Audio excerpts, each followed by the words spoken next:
Hello there and welcome to another one of these Lexical Lab 1 minute English videos. If you enjoy this video, make sure you subscribe to our YouTube channel and check out our website www.lexicallab.com to find out more about our online courses.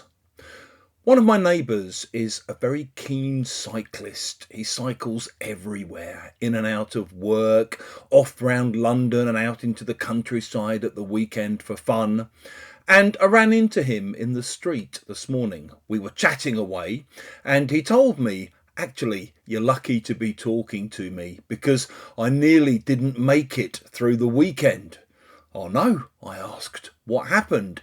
Well, he told me, I was cycling down Muswell Hill. It's a big, very steep hill near where we live on Friday night, and this guy just pulled out right in front of me, and I honestly thought I was going to go over the top and land on my back and die. I thought it was curtains for me. I thought I was a goner.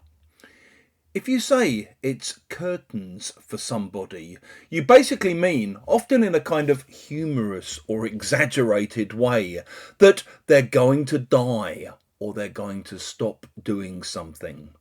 We often use it in threats. So you might say something like, it'll be curtains for him if he doesn't do what I tell him to this time. Or maybe, listen, I have to go. If I'm not back by midnight, it'll be curtains for me at home. You might also use it when you're making predictions. So you might say, yeah, looks like it'll be curtains for the mayor after the next election.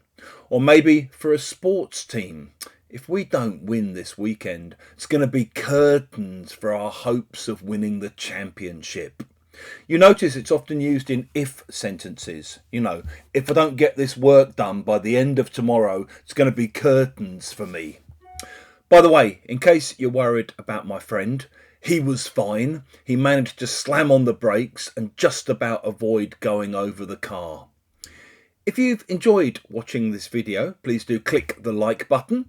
It helps other people find out about us. Please do share the video on social media with your friends, your students, and in the comments section, we'd love to see examples of how you might use this meaning of curtains.